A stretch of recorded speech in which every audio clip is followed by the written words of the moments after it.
When the production of the original Evangelion anime ceased in 1996, the series by that time, during its broadcasting on Japanese television, gained an extraordinary reputation for storytelling as well as the subject matter presented in the anime and manga. But what upset fans at the time was how the anime concluded.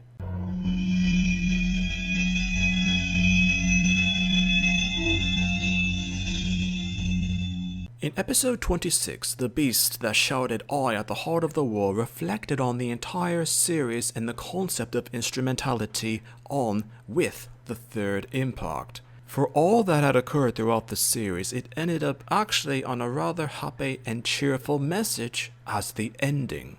That you can love yourself and accept yourself and everything can be alright. Even if your life is horrible, there's always hope. This was the original message that the anime concluded with. This is what Hideki Anno wanted to leave the series with in relation to its fans when they looked back on what they had seen and experienced with Evangelion. But fans remarked about how dark, cruel, and unforgiving the tone of the overall series was, with reservations and relations to the themes presented.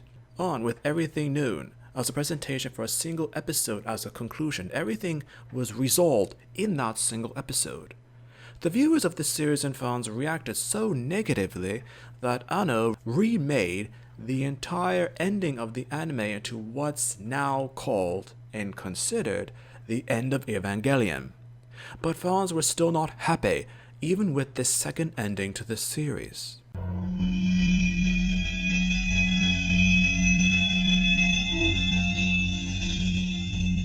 The original series ended in March of 1996, but as mentioned, viewer feedback was so negative that Studio Gainax and Hideki Anno were actually pressured to redo the ending of the series because fans' impressions and desires for a true wanting a grand and horrible end to the series. This is actually fact.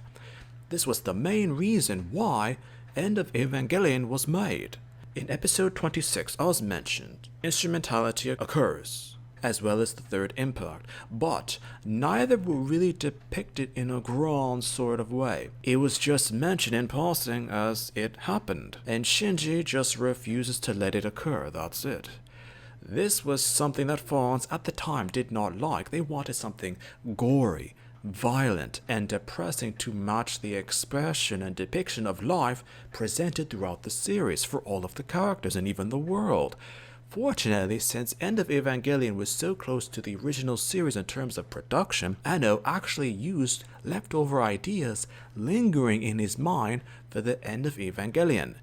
That's why all of the depictions in the movie were just as extreme as were what shown, depicted, and presented during the original anime series. Viewers of the time actually felt more satisfied with the outcome in End of Evangelion because it did not leave everything with a happy ending. According to some anime reviewers and theorists, the ending was left ambiguous because Anno didn't think too much else could be done with the storyline, or what could have possibly awaited humanity after a third impact and instrumentality.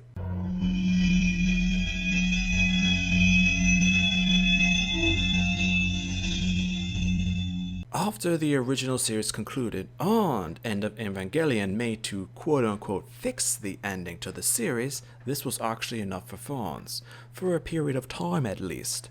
For years after the second ending to the series were released, there will be various mangas and video games based on the original series, all giving their own take, impression, or depiction of the Evangelion universe, or even attempted to add things or change things relating to the core story that Anno had created, none of which were technically official, but due in part to the vague aspects of the ending of Evangelion and desires for more depictions and portrayals of the Evangelion universe, in 2007 a complete reboot of the series were made in 3 total parts from 2007 through 2020, all of which completely changed the story, and depending on your view from it, either made the story better or took away from it. It's actually very important to remember that the Rebuild series were originally meant to appeal to new fans, not exactly to the older fans.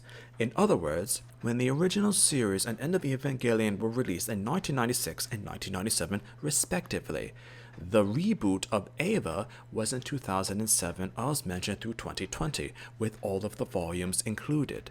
This was essentially a pitch for the series to a new generation whom were perhaps not even alive when the original manga were published and anime series broadcasted.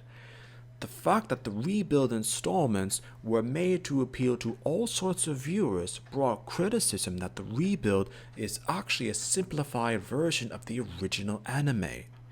One of the reasons why the manga and original adaptation were so groundbreaking and captivating is that the story were highly complex and discussions of it literally went on for years after the original series ceased production. Rebuild actually divided fans, mostly among those who prefer the original series in tones, and those who are now open to this reimagining broadenization of the series.